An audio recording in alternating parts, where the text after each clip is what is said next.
head to the dollar store and grab a solar light for this awesome DIY. I'm going to take my picture frames. I'm going to remove the wrapping from each of the picture frames. I'm going to take off the back. I'm grabbing my hot glue gun and I'm using hot glue to adhere the glass to the picture frame. I'm going to do that to all 4 picture frames. Now that all the 4 picture frames are ready, I need to put them together and assemble them. So I'm placing Fix-All super glue onto each of the sides and I'm going to place them against each other in a square shape. Now I need this to cure, so I'm going to honor the package instructions and let it set for 24 hours to become nice and solid. I'm going to paint the top and the sides with a nice even coat of the black paint. I'm choosing this paint because it's good for outdoor use as well. Now that the paint is dry on the wood, I've grabbed some outdoor Mod Podge. This is going to be a great sealer for the wood to place it outside. I'm going to paint the tops and the sides with the Mod Podge, and then I'm going to let that dry completely. Now that all the photo frames are finished, I'm going to take the super glue Fix-All and coat the top edge of all of the picture frames. I'm going to flip it over and place it on top of one of the painted boards. I'm going to remove the base of a solar light. I'm going to add some hot glue to the bottom of the solar light, and then I'm going to place it in the center of all the photo frames on top of the wood. I'm going to add some adhesive Fix-All to the top of all the photo frames, and then I'm going to place the other piece of wood on the top and let all of this cure. I'm taking a pool noodle and measuring it against a roll of gaffer's tape. I want to know the width that I need to cut. I'm going to cut through the pool noodle, and then I'm going to wrap the pool noodle with the gaffer's tape. I'm also going to place a small piece of gaffer's tape on one end of the pool noodle. I'm taking a flower pot and flipping it upside down.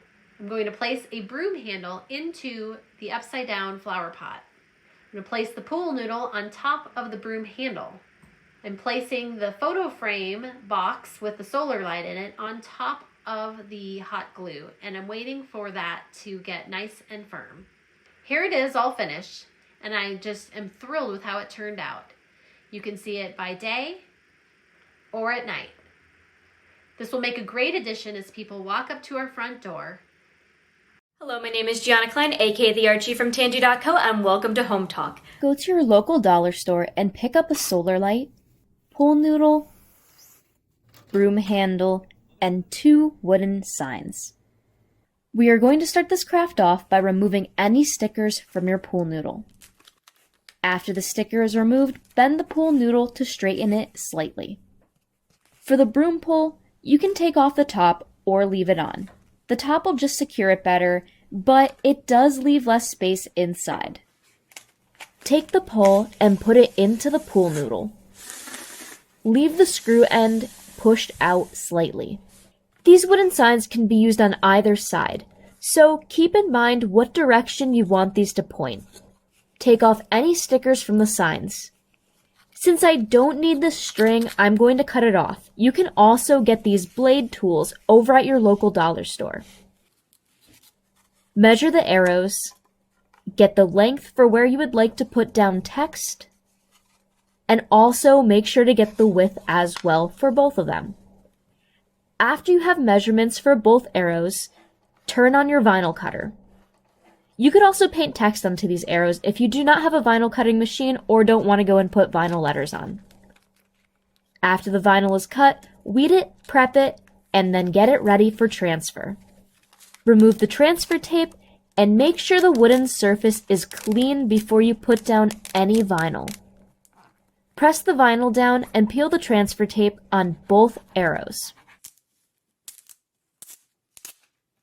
No matter if you choose to paint or use vinyl, make sure to seal the wood on both sides to prevent weathering.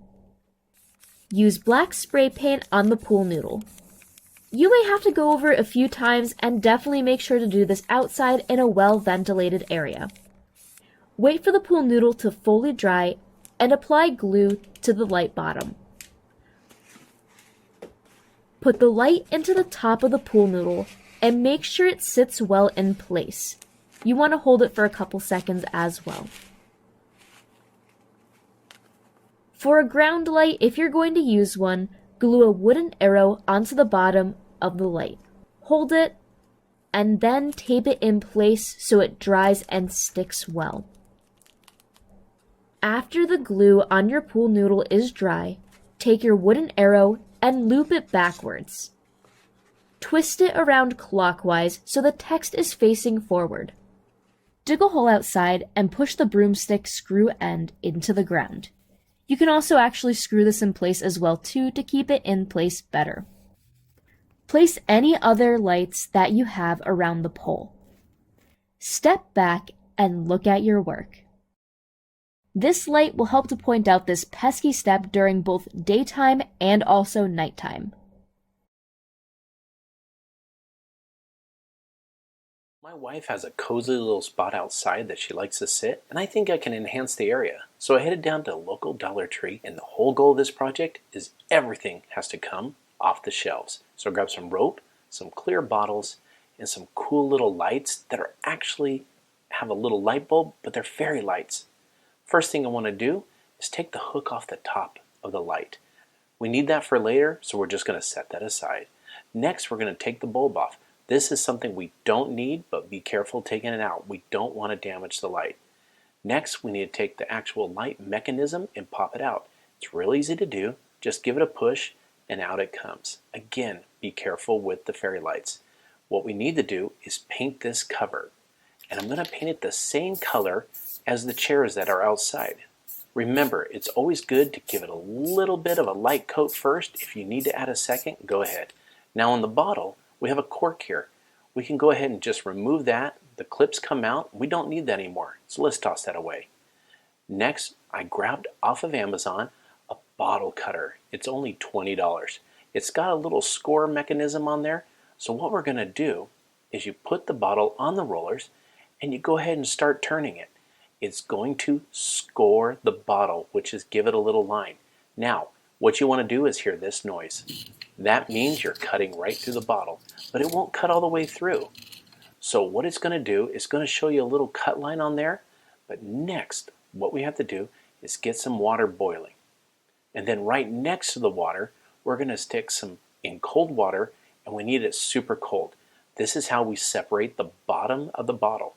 Now, stick the bottle in the boiling water for a good 30 seconds. Once you got it in there and it's heated up, immediately go ahead and put it in the icy cold water. What happens next is amazing. It's going to separate along the score line, and look at that. Perfect. Takes off the bottom and you got a nice flat smooth line. The next thing we got to do is go ahead and put the lights back through our painted cover and clip it back on. Add a little glue if you need to, it should go right on. Now grab a mason jar, and that's going to hold our bottle upside down. What we got to do is take some E6000 glue and place it around the edge. Now, I'm not going to put it all the way, just in 4 areas, because what I want to do is take some hot glue and put it in the areas I didn't put the E6000 on. That's going to hold the cover in place while the glue is drying. So once we got the hot glue on there, kind of hurriedly, we're going to stick the lights inside the bottle, set the cover on top, hold it nice and steady while the hot glue dries. Then the other glue will dry at the same time. Then we're going to take that rope, and the cool thing about this rope is it's got a little bit of a metal end that holds its shape. So stick some hot glue on the neck of the bottle, let that hold, and then we're going to start wrapping it all the way around the neck. This is going to give it a nice cool design. Go up the neck as far as you want. Once you get to the end, go ahead and stick some more hot glue on there. This will hold it in place, and then you can go ahead and trim the excess off once it holds in place. And then take this extra twine that you have left over, and we're going to put it through the hook on the light. Go ahead and just put it through, have a little bit of extra laying over, and kind of like we did with the neck of the bottle, we're going to just twist it right around. Give it a kind of nice, cool little look. Now it's time to go back outside. I went ahead and added a second chair, grabbed a stump for a side table, grabbed some of her favorite homemade lemonade, and started hanging the lights. I made 3 of these and we put them up, and what I did was light number 1, light number 2, and light number 3. And it made a perfect summer afternoon. Go ahead and pour you guys some lemonade. It was a great and wonderful night, and a high five from the puppy proved that I did a good job. I scored some points on this one. I hope you guys enjoyed this project. I sure did. And we can't wait to see you again on Home Talk.